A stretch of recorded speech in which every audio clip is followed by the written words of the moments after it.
आदरणीय दाजुभाइ दिदीबहिनी आमाबुवाहरू निश्चित रूपमा यो भूमि पर्व अर्थात् कतिपय ठाउँमा यसलाई भूमि पर्व र भूमि नाशको रूपमा कतिपय ठाउँमा भूमिको पूजा गर्ने भावले भूमि विश्वको रूपमा र भूमि नाशको रूपमा पनि हामीले आफ्नो ठाउँमा चिन्ने गर्दछौँ।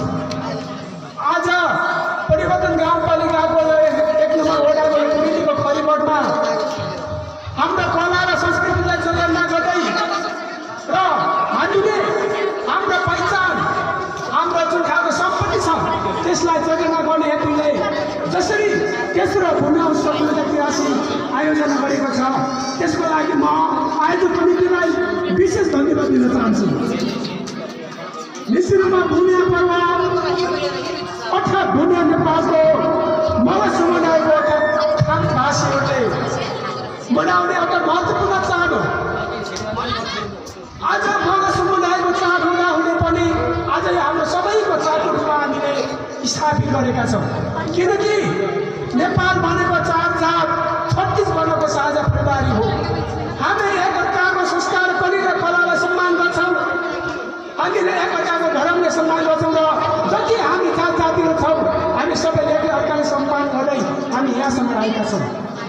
त्यसो भएको कारणले गर्दाखेरि आज जसरी लोप हुन लागेको अर्थात् लोकगीतको जुन हाम्रो भूमि पर्व र भूमि नाच हाम्रो चिन्दै आएको छ भूमि नाच आज तपाईँको परिवर्तन गाउँपालिका सन्दर्भमा आज परिवर्तन मात्र होइन आज पूर्णिमाको मात्र होइन कि आज यसको विस्तार भएको छ।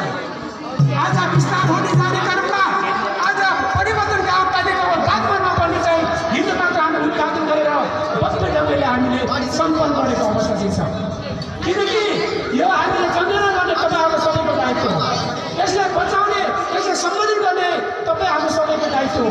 त्यसो भएको कारणखेरि जसरी यहाँका समुदायहरूले यो लोकमुलुक भाषा अथवा लोकमुलुक कला संस्कृतिलाई यो भूमि पर्वलाई अर्थात् प्रकृति पूजक रूपमा हामी स्थापित हाम्रो समुदाय जसरी हाम्रो चाहिँ अफ्रिकाका मूल्य मात्राहरू चाहिँ छन्।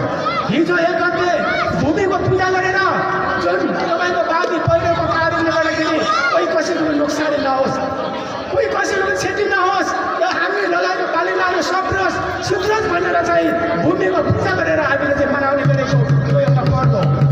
त्यसो भएको कारणदेखि आज यो पर्व हाम्रो परिवर्तन गाउँपालिका स्थानीय तहको सरकारले पनि हरेक साल हरेक वर्ष हामीले भनेका छौँ यो भूमि नाशले जगेर्ना गर्नु लागि चाहिँ हामीले आयोजक कमिटीलाई विभिन्न तरिकाले हामी सहयोग गरिरहेका छौँ। चाहिँ विश्वविद्यालय बाटोमा सहयोग